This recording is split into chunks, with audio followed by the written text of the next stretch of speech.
अष्टावक्र गीता अगला सूत्र है जिसमें अष्टावक्र कहते हैं, देहाभिमान पाशेन चिरम बद्धो असि पुत्रक बोधो अहम ज्ञान खंगेन तन्निष्कृत्य सुखी भव। हे पुत्र, बहुत समय से आप मैं शरीर हूँ इस भाव बंधन से बंधे हैं।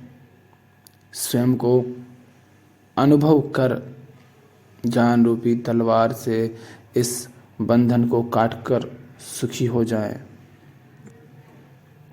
फिर से बात वही आ गई मान्यता की। बहुत लंबे समय से तुम स्वयं को ये शरीर मानकर चले आ रहे हो। लगातार शरीर कोई ना कोई अपनी आवश्यकताएं खड़ी करता रहता है। कभी उसमें पीड़ा होती है, कभी बीमारी होती है, कभी उसे भूख लगती है तो कभी उसे नींद आती है, कभी प्यास लगती है। ऐसी अनेक ज़रूरतें शरीर की होती हैं। आसपास देखते हो तो सारा संसार उसी शरीर के लिए, उसी शरीर के द्वारा और उसी शरीर से कमाता है, उसी की सेवा में लगा रहता है, पूरा जीवन उसी के इर्द गिर्द गुजार देता है। अब अगर बच्चा बाहर भी यही सब देखता है, उस शरीर के साथ भी यही घटता है और उसको सिखाया भी यही सब जाता है, इसी तरह से संस्कारित किया जाता है, तो वो स्वयं को शरीर ही मान लेता है। किंतु मान्यता तो मान्यता ही है। अष्टावक्र कह रहे हैं, देहाभिमान पाशेन चिरम बद्धो असि पुत्रकः बोधो अहम ज्ञान खंगेन तन्निष्कृत्य सुखी भव। हे पुत्र, बहुत समय से आप मैं शरीर हूँ इस भाव बंधन से बंधे हैं। स्वयं को अनुभव कर ज्ञान रूपी तलवार से इस बंधन को काट कर सुखी हो जाएं। तुमने ज़रूर वो कहानी सुनी होगी रामकृष्ण परमहंस के बारे में, जो बड़ी प्रचलित है।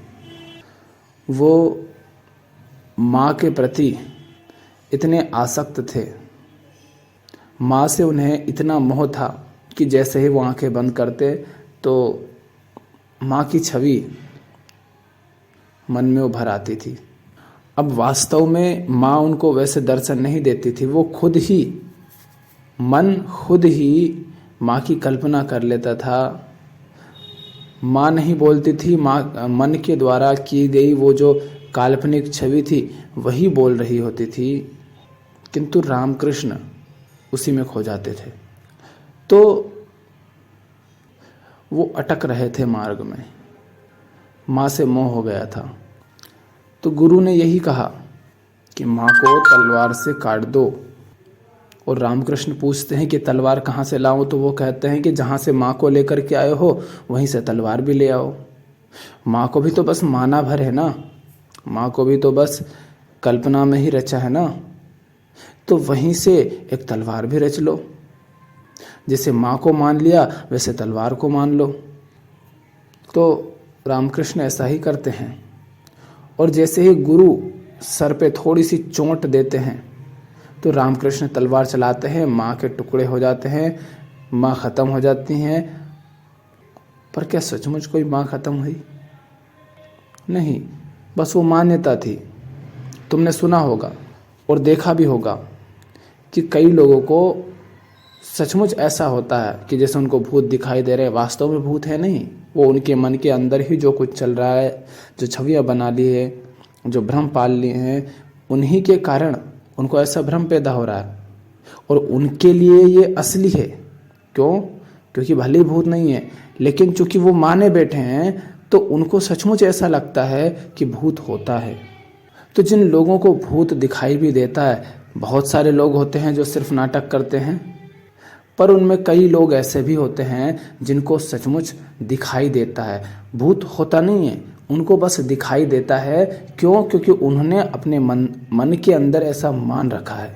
अज्ञान के कारण, नासमझी के कारण मन में उन्होंने छवियां बना ली हैं और वही छवियां उनको बाहर साकार रूप में दिखाई देती है, होती नहीं पर दिखाई देती है। और फिर आगे तुमने ये भी देखा होगा कि कोई पाखंडी बाबा जी है, वो बस यूं ही धूप भभूत कर देता है, आशीर्वाद दे देता है, 2-4 बातें बोल देता है, कुछ भी बकवास, और इन लोगों की बीमारियां ठीक हो जाती हैं, बीमारियां ऐसी समस्याएं ठीक हो जाती हैं। क्यों ठीक हो जाती है ये सब? क्योंकि सच में कई बार बहुत बार ऐसा होता है कि लोगों को समस्याएं होती हैं और समस्याएं ठीक हो जाती है। उसका कारण क्या है? समस्या वास्तव में थी ही नहीं, समस्या वास्तव में थी ही नहीं, बस ये मान करके बैठे थे और जिस गुरु के पास, जिस बाबा जी के पास ये गए, इन्होंने उसको सचमुच अपने अंदर एक बहुत ऊंचा स्थान दे दिया। और जब उस ऊंचे स्थान पर बैठे व्यक्ति ने इनसे कहा कि हाँ, मैंने तुम्हारा इलाज कर दिया है, मैंने मंत्र पढ़ दिए, तो वो बात भी इन्होंने मान ली। तो पहली बात जो इनके लिए समस्या थी वो भी इन्होंने मान कर ही रखी थी, इसलिए इनके साथ प्रॉब्लम थी, इनको बीमारी थी, इनको दिक्कत थी। और उस बाबा जी ने कुछ मंत्र फूका, कुछ बात कही, उसको भी इन्होंने सच्चा मान लिया। तो पहली मान्यता को दूसरी मान्यता ने काट दिया। यहां अष्टावक्र यही कह रहे हैं कि हे पुत्र, बहुत समय से आप मैं शरीर हूं इस भाव बंधन से बंधे हैं, स्वयं को अनुभव कर ज्ञान रूपी तलवार से इस बंधन को काट कर सुखी हो जाएं। स्वयं को अनुभव करो, देखो, स्वयं को जानो कि तुम शरीर नहीं हो, शरीर से अलग स्वयं को देखना सीखो। और शरीर को अलग देखने का जो अनुभव है, उस ज्ञान से अपना ये जो भ्रम पाल रखा है कि मैं शरीर हूं, उसको काट दो। 2 व्यक्ति होंगे, दोनों को एक ही बीमारी होगी, लेकिन एक व्यक्ति जो देह भाव से ग्रस्त है और एक व्यक्ति जो देह भाव से ग्रस्त नहीं है, इन दोनों में बड़ा अंतर होगा। वही बीमारी है, इनकी बाहरी स्थितियां एक जैसी हैं, किंतु फिर भी दोनों में बहुत अंतर होगा।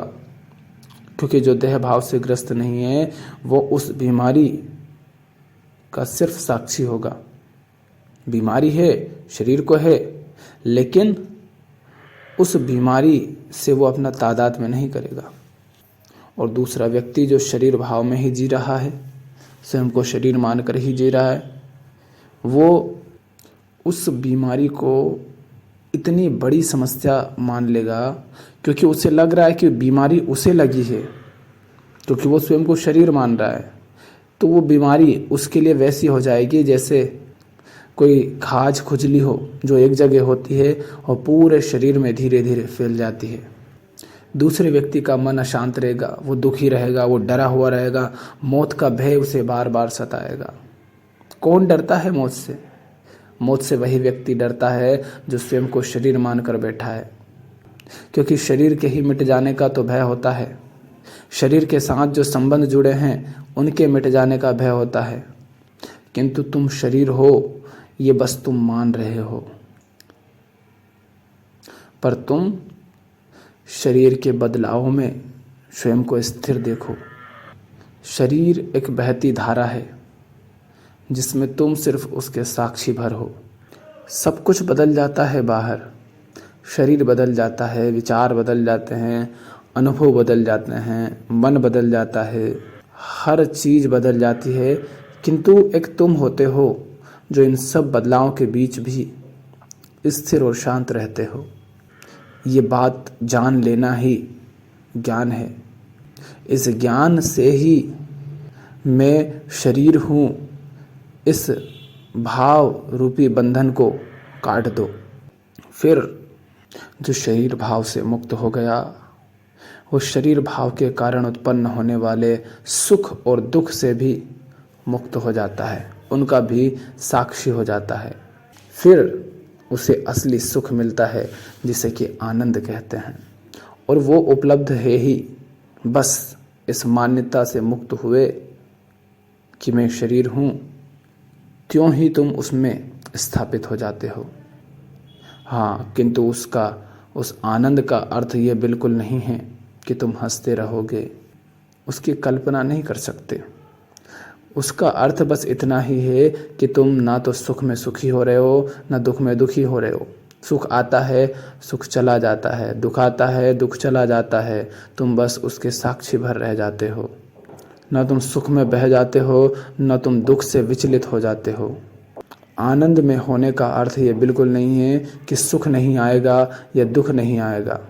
सुख दुख आते जाते रहेंगे, क्योंकि वो तो शरीर और मन के साथ संबंध रखते हैं।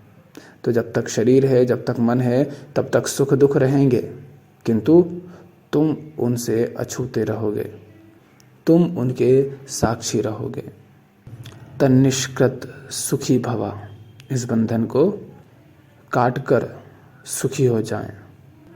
आज के लिए इतना ही। धन्यवाद।